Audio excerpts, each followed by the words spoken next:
Assalamualaikum warahmatullahi wabarakatuh. Di sini kami dari kelas Fisika Nuklir kelas B. Di sini kami akan mempresentasikan hasil dan kerja dari kelompok kami yang berjudul dengan Visi dan Fusi dengan anggota kelompok sebagai berikut. Yang pertama yaitu Wahyu Satria Nusantara dengan NRP 009, Salmariani Nuraziza dengan NRP 106, Jona Maruli Maliaki Sitoris dengan NRP 133, dan saya Distana Maharani dengan NRP 154. Next. Di sini terdapat 5 pokok pembahasan, yaitu yang pertama reaksi fisi, yang kedua reaksi fusi, yang ketiga binding energy pada fisi dan fusi, yang keempat proton-proton cycle dan CNO cycle, dan yang terakhir aplikasi fisi dan fusi. Next. Yang pertama, reaksi fisi. Di sini saya akan menjelaskan mengenai reaksi fisi. Nah, reaksi fisi itu apa? Reaksi fisi adalah proses pembelahan inti atom berat seperti uranium 235 atau plutonium 239 menjadi dua inti lebih kecil yang disebut dengan fragmen fisi. Reaksi fisi adalah proses pembelahan inti atom berat seperti uranium 235. Proses ini dimulai ketika inti atom menyerap neutron lambat yang membuat inti menjadi tidak stabil dan tereksitasi. Ketidakstabilan ini menyebabkan inti mengalami deformasi yang ekstrim hingga akhirnya pecah menjadi fragmen fisi, neutron bebas, dan energi dalam bentuk panas serta radiasi. Pembelahan inti pada reaksi fisi menghasilkan 2 sampai 3 neutron bebas yang dapat memicu pembelahan inti berat lainnya. Neutron-neutron ini bergerak menghantam inti atom berat yang lain sehingga menciptakan reaksi berantai. Agar reaksi berantai ini terjadi, diperlukan massa kritis, yaitu jumlah minimum bahwa fisil yang cukup untuk memastikan bahwa neutron yang dihasilkan tidak keluar dari sistem sebelum memicu reaksi lebih lanjut. Next.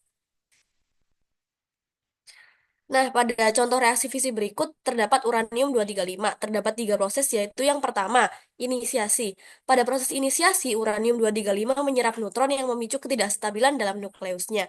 Dan pada proses yang kedua, fisi. Setelah menyerap neutron, nukleus uranium 235 terbelah menjadi dua nukleus yang lebih ringan, yaitu kripton 91 dan barium 145. Dalam reaksi fisi sendiri, neutron yang dihasilkan memiliki kecepatan tinggi, tetapi neutron lambat lebih efektif dalam memicu pembelahan inti bahan fisil seperti uranium 235. Oleh karena itu, untuk memperlambat neutron agar lebih efisien dalam memicu reaksi fisi, digunakan zat peredam atau moderator seperti air atau grafit. Dan yang terakhir yaitu produksi neutron. Selama proses fisi, beberapa neutron tambahan, 3 neutron lebih tepatnya, juga dilepaskan. Neutron-neutron ini dapat menyebabkan reaksi fisi lebih lanjut jika mereka mengenai nukleus uranium lainnya, menciptakan reaksi berantai. Next. Dapat dilihat pada gambar berikut aplikasi fisi dalam teknologi, yaitu pada reaktor nuklir. Aplikasi fisi dalam teknologi yaitu yang pertama, reaktor untuk menghasilkan energi listrik uranium 235 atau plutonium 239 yang digunakan yaitu untuk sebagai bahan bakar yang mengalami fisi untuk menghasilkan panas. Yang kedua, sebagai pengobatan kanker. Isotop yang dihasilkan dari fisi digunakan dalam terapi radiasi untuk membunuh sel kanker. Dan yang terakhir, pencitraan medis. Beberapa isotop yang dihasilkan dari reaksi fisi digunakan dalam teknik pencitraan seperti PET, positron emission tomografi untuk didiagnosis medis. Next. Nah, untuk impact-nya sendiri, penggunaan reaksi fisik terdapat 2 impact, yaitu yang pertama, dampak positif. Untuk dampak positifnya, yang pertama itu sumber energi bersih, yang kedua energi yang efisien, dan yang ketiga keandalan pasokan energi. Untuk dampak negatifnya, yaitu limbah radioaktif, seperti digunakan pada PLTN biasanya, yang kedua keterbatasan teknologi, dan yang ketiga resiko kecelakaan nuklir. Next. Nah, selanjutnya untuk dijelaskan oleh teman saya. Baik, selanjutnya yaitu untuk reaksi fusi. Next. Nah, reaksi fusi ini sendiri berbeda dengan reaksi fisi yang sebelumnya. Untuk reaksi fusi hanya bisa terjadi pada suhu yang sangat tinggi atau sebesar sekitar 100 juta derajat Celcius. Dan untuk reaksi fusi ini bisa terjadi yaitu dengan menggabungkan inti kecil menjadi inti yang lebih besar. Contohnya dapat dilihat pada gambar slide ini. Ada deuterium, tritium yaitu H2 dan H3 bergabung menjadi satu dan membentuk helium dan melepaskan satu neutron dan sebuah energi. Dan di reaksi fusi ini juga melepaskan energinya dalam jumlah yang besar. Dan reaksi fusi ini juga terjadi secara terus-menerus di matahari dan bintang-bintang. Dapat disimpulkan juga pada reaksi fusi ini merupakan penggabungan dua inti atom ringan, umumnya hidrogen, dan eh, menjadikan dari dua inti yang ringan tersebut menjadi inti yang lebih berat. Next. Nah, untuk contoh dari reaksi fusi ini sendiri, Reaksi nuklir pertama menunjukkan bahwa tritium H3 dibuat dari litium Li6 yang dibombardir dengan neutron N1. Selanjutnya, tritium H3 yang diperoleh direaksikan dengan deuterium H2, menghasilkan helium He4 dan neutron dengan energi kinetik sebesar 14,1 MeV. Energi neutron ini dapat diubah menjadi energi panas untuk membangkitkan uap, dan kemudian uapnya dipakai untuk memutar generator turbin yang menghasilkan energi listrik. Dapat dilihat juga ilustrasinya pada gambar yang di sebelah kanan slide ini. Next. Untuk contoh lainnya pada reaksi fusi, dapat dilihat ada dua contoh reaksi fusi, ada yang di alam dan buatan di bumi. Untuk reaksi fusi di alam, ada reaksi fusi di matahari dan bintang-bintang, yaitu proses rantai proton-proton atau PP chain, ada siklus CNO, karbon nitrogen oksigen yang akan dijelaskan oleh teman saya. Lalu ada peran fusi dalam pembentukan energi matahari dan radiasi cahaya yang sampai ke bumi. Untuk reaksi fusi buatan di bumi ini sendiri, ada jenis reaksi fusi yang bisa direalisasikan, ada reaksi fusi deuterium-tritium, deuterium-deuterium, dan reaksi lainnya. Energi yang dihasilkan dari tiap reaksi fusi. Next. Untuk teknologi fusi dan aplikasinya, ada fusi sebagai sumber energi di masa depan, karena energi fusi itu ramah lingkungan dan bebas karbon. Kelebihan dibandingkan dengan reaksi fisi sebelumnya, reaksi fusi ini limbahnya lebih sedikit dan sumber bahan bakunya melimpah. Deuterium dapat kita temukan banyak di laut. Untuk reaktor fusi eksperimental ada tokamak, contohnya seperti proyek ITER dan Stellarator. Tantangan untuk teknologi reaksi fusi ini sendiri, yaitu ada mencapai temperatur tinggi untuk plasma, penahan plasma confinement magnetik dan inersia, dan efisiensi energi dan masalah pendinginan reaktor. Dapat dilihat juga pada ilustrasi di sebelah kanan slide ini merupakan contoh mekanisme dari tokamak. Next. Lalu yang terakhir ada impact dan vision dari reaksi fusi ini sendiri. Yang pertama ada impact, dampak positif dan negatif fusi nuklir. Keunggulannya yaitu energi bersih dan berkelanjutan, tidak menghasilkan gas rumah kaca dan sumber bahan baku melimpah deuterium dapat kita temukan banyak di laut. Lalu ada keterbatasan juga bahwa teknologi yang ada saat ini masih belum matang dan investasi penelitian harus tinggi untuk melakukan proses reaksi fusi ini sendiri. Lalu untuk vision atau tantangan dan masa depan dari energi fusi ini, ada hambatan dan pengembangan teknologi. Untuk hambatan dalam pengembangan teknologi fusi ini ada biaya penelitiannya yang mahal dan pembangunan alatnya juga yang mahal. Lalu ada teknologi material untuk menahan temperatur yang ekstrim dari akibat dari reaksi fusi ini sendiri. Lalu ada proyek internasional yang akan diwujudkan dari reaksi fusi. Ada ITER, JET atau Joint European Torus, dan NEF. Lalu prediksi kapan energi fusi dapat digunakan secara komersial juga masih belum bisa diprediksikan kapan. Selanjutnya, bending energi akan dilanjutkan oleh teman saya. Oke, untuk selanjutnya binding energi atau energi ikat. Jadi ketika kita membahas energi ikat, tentunya kita akan membayangkan bagaimana sebuah inti atom atau nukleon itu saling bersatu. Nah, dalam konteks reaksi fisi dan reaksi fusi, untuk meninjau bagaimana dan apakah energi ikat di dalamnya, mari kita tinjau kembali pada reaksi fisi dan reaksi fusi.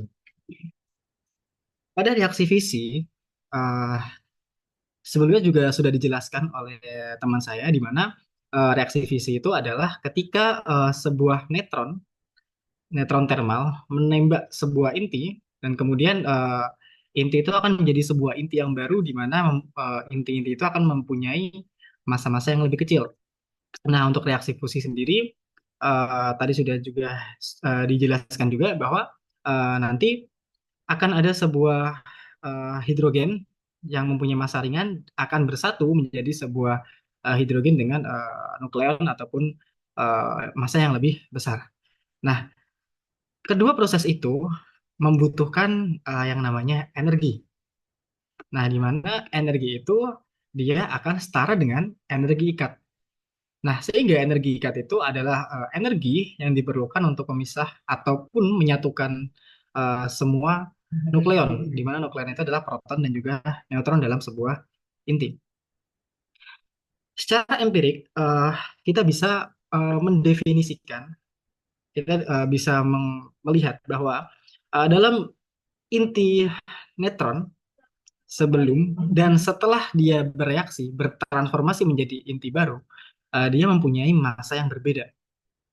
Nah, karena dia punya massa yang berbeda, oleh karena itu selisih massa dari kedua buah inti tersebut itu dinamakan uh, defect mass atau massa defect.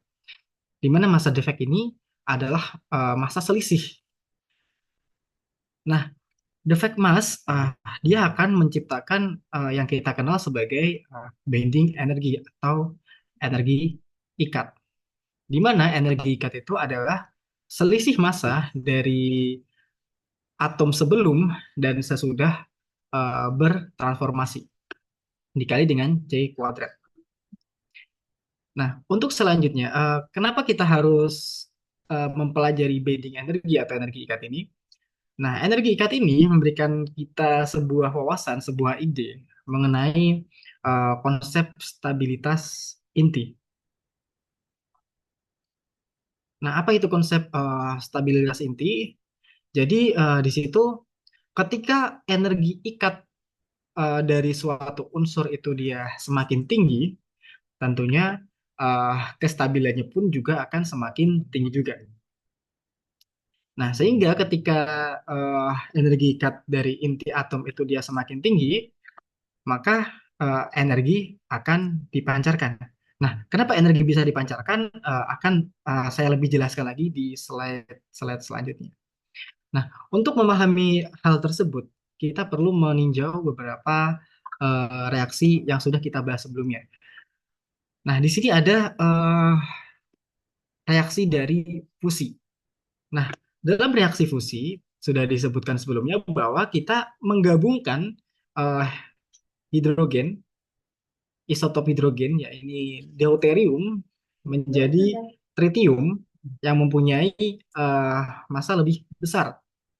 Nah, dalam kurva stabilitas kita dapat melihat bahwa eh, dari hidrogen yang mempunyai massa kecil, dia energi ikatnya akan lebih kecil dari energi ikat yang kedua dan dia akan lebih kecil dari energi ikat yang ketiga.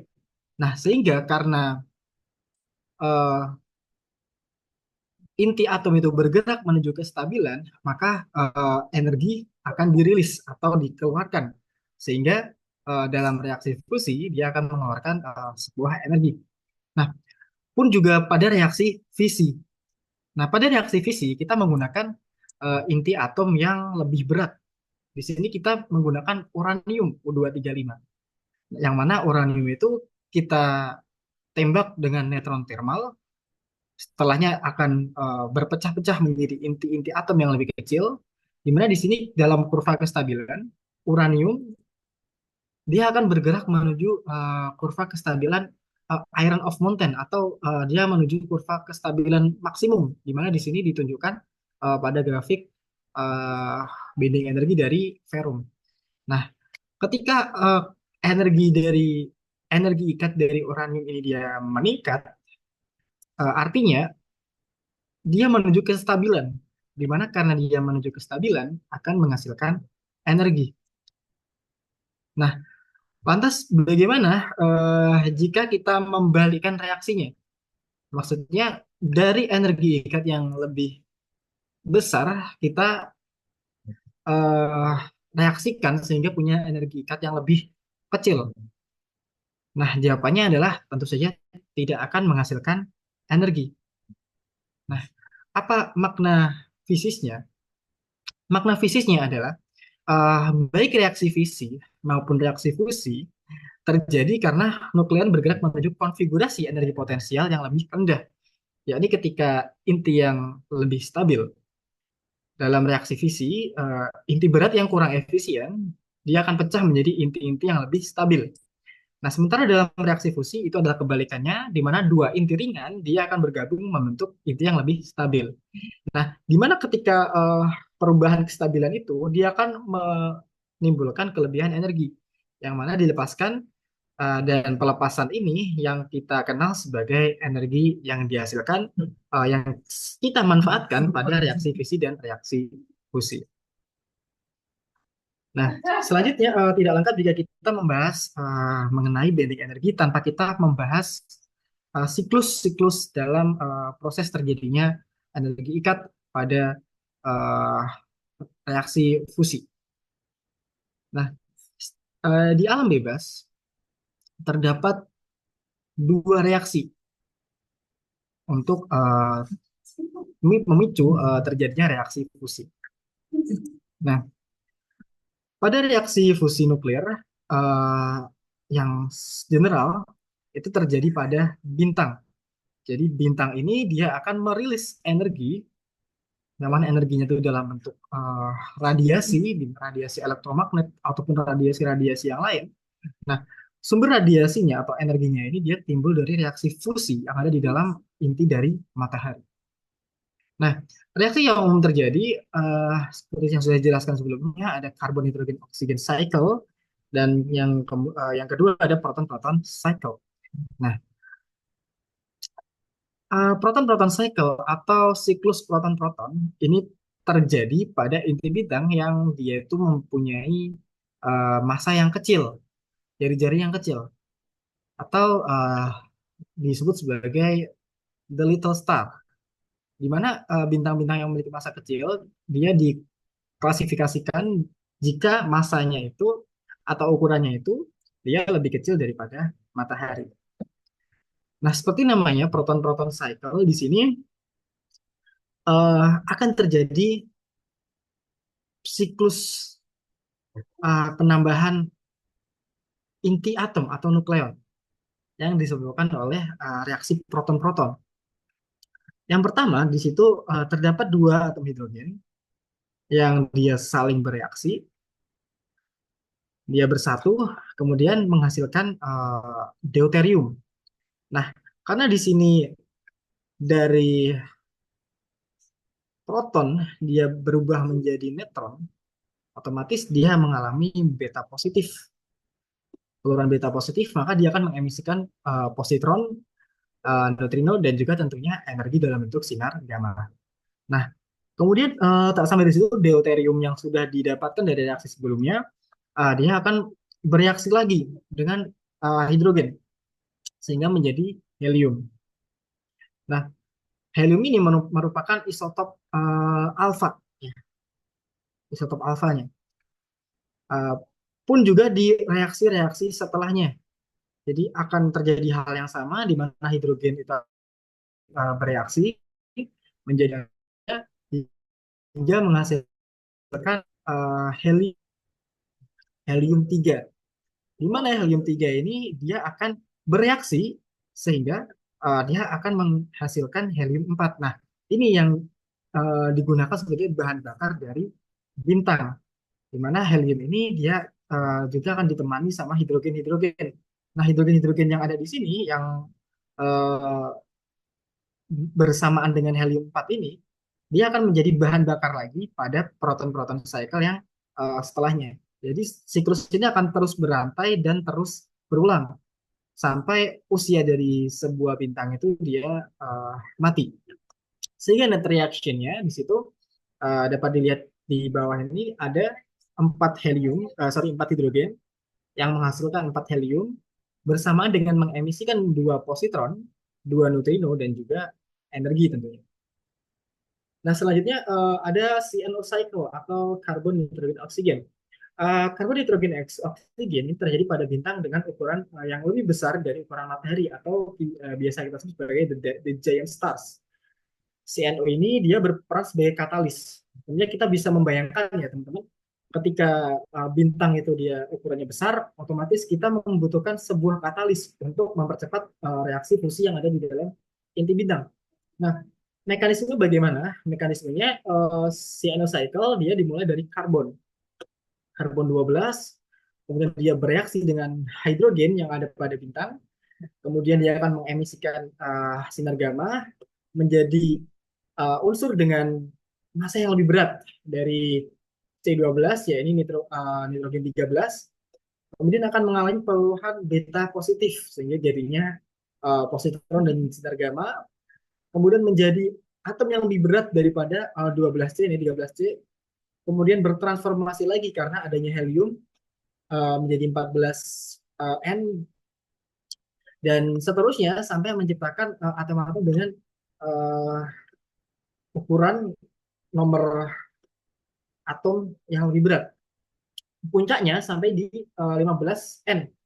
Di mana ketika di 15 N ini akan bereaksi dengan hidrogen akan menciptakan 4 helium. Nah, di mana ketika menciptakan ini menjadi bahan bakar dari bintang yang kita amati, di mana akan merilis energi dengan net reaction-nya sama seperti proton-proton cycle.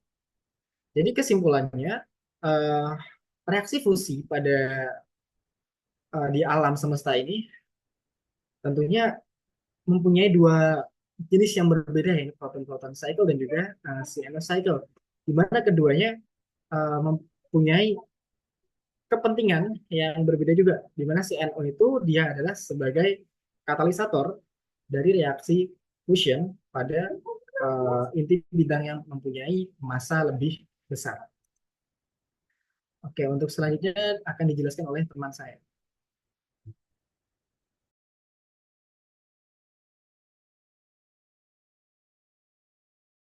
Di sini saya akan membahas, baik selanjutnya ada aplikasi. Aplikasi di sini saya akan membahas lebih dalam pada pengaplikasian bidang aplikasi nuklir dan energi. Pertama dalam pengaplikasian visi, seperti pada PLTN pembangkit listrik tenaga nuklir. Pertama dari reaktor. Dalam reaktor itu ada beberapa bagian penting, yang dimana sumber bahan bakar nuklir utamanya itu uranium. Lalu ada fuel bundle itu berisi uranium yang umumnya berbentuk silinder. Nah, energi potensial itu setara dengan 800 kg batu bara atau 560 minyak bumi. Lalu kontrol rod atau tangki kontrol itu berfungsi untuk mengatur jumlah reaksi nuklir yang terjadi di dalam inti atom dengan cara mengangkat nitrogen bebas dari reaksi fisi. Lalu ada coolant atau pendingin berfungsi mendinginkan fuel bundle dan menjaga reaktor tetap berada pada suhu yang stabil dan aman. Next. Jadi pada reaktor ini terjadi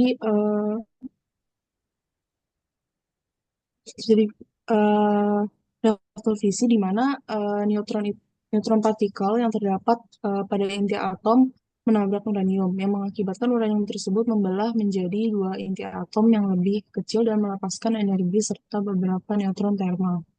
Neutron yang dilepaskan dalam proses fisi tersebut dapat menabrak inti atom lainnya seperti pada gambar dan memicu reaksi fisi lanjutan sehingga terjadi reaksi berantai yang menghasilkan energi dalam bentuk energi panas.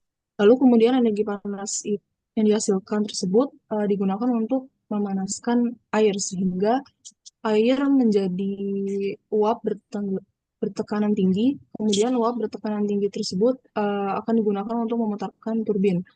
Turbin ini yang tersambung dengan generator akan membuat generator ikut berputar dan dapat menghasilkan listrik. Setelah digunakan untuk memutar turbin ini, uap akan didinginkan di dalam kondensor sehingga uap akan kembali menjadi air. Lalu air kemudian akan dipanaskan kembali dalam reaktor sehingga terjadi siklus yang berulang. Next. Selanjutnya, pengaplikasian fusi itu pada bom hidrogen atau bom termonuklir. Jadi pada bom hidrogen ini bekerja pada dua tahap. Yang pertama itu ada bom tipe implosion, terjadinya reaksi fisi, dan silinder fusi, terjadi reaksi fusi. Jadi karena radiasi dan panas dari reaksi fisi ini pada tahap pertama akan digunakan untuk menginisiasi reaksi fusi pada tahap kedua. Nah, pada tahap kedua ini pada reaksi fusi itu menggabungkan isotop hidrogen yaitu deuterium dan tritium yang akan menghasilkan helium. Di mana eh, protium ini di dalam atomnya terdiri dari satu proton dan satu elektron, di mana hidrogen yang umumnya terdapat di alam. Lalu ada deuterium di dalam atomnya itu terdiri dari satu proton, satu elektron, dan satu neutron. Lalu yang ketiga ada idiom. Ada idiom di dalam inti atomnya. Selain itu ada proton yang terdapat dua dua neutron. Lalu jika deuterium dan tritium itu digabungkan, akan menghasilkan atom helium yang tersusun atas dua proton, dua elektron, dan satu buah neutron. Next.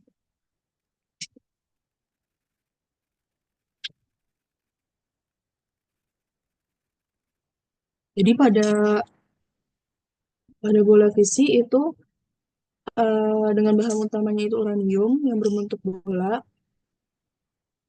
yang diselubungi dengan bahan peledak di dalamnya itu terdiri dari dua bagian,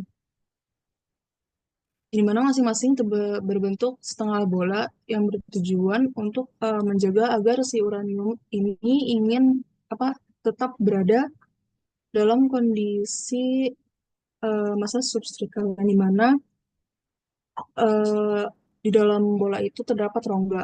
Nah, rongga di dalam uranium ini diisi dengan material yang berfungsi sebagai neutron detonator atau neutron inisiator, yaitu yang menyediakan neutron ini untuk memicu reaksi fisik pada uranium. Bahan untuk neutron inisiator itu seperti isotop berilium 9 atau polonium 210 yang ditempatkan terpisah beberapa milimeter.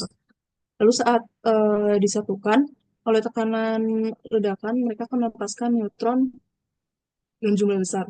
Di sekeliling bola uranium terdapat neutron reflektor. Ini terbuat dari bahan yang mampu memantulkan neutron seperti cermin.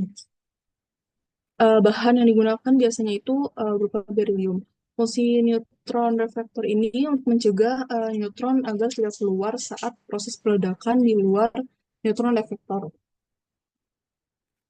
Pada bahan peledak ini, ketika diledakkan akan menekan uranium dari segala sisi dengan tekanan besar sehingga meningkatkan densitas uranium tersebut hingga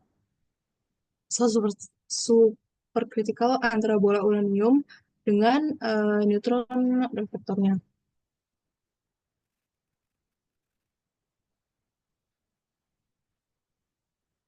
Lalu yang kedua itu pada silinder fusi, yang dimana panas dan radiasi dari reaksi fisi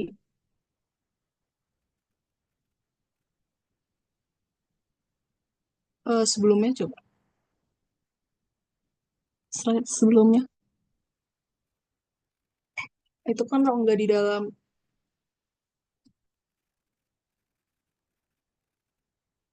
next.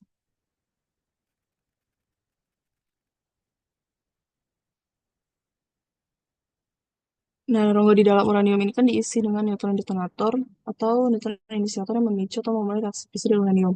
Jadi, neutron tersebut itu memicu reaksi fisi dan terjadilah reaksi fisi secara berantai sehingga menghasilkan ledakan. Next. Nah, ledakan fisi ini akan memicu si silinder fusi, yang dimana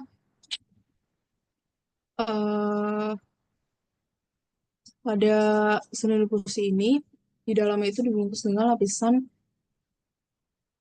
berilium atau material berilium ini berfungsi seperti cermin yang memantulkan neutron juga radiasi yang dihasilkan oleh reaksi fisi. Pada bagian kedua ini, jadi tuh casingnya itu berupa casing uranium, dan itu di dalamnya itu ada lithium deuterida yang menyerap neutron dan menghasilkan helium dan tritium. Jadi tritium ini yang dihasilkan kemudian bergabung dengan deuterium dan terjadilah reaksi fusi yang menghasilkan atom helium sehingga melepaskan energi yang sangat panas sehingga terjadi ledakan nuklir akibat reaksi fusi. Next. Baik, sekian presentasi dari kelompok kami. Kurang lebihnya mohon maaf. Terima kasih. Wassalamualaikum warahmatullahi wabarakatuh.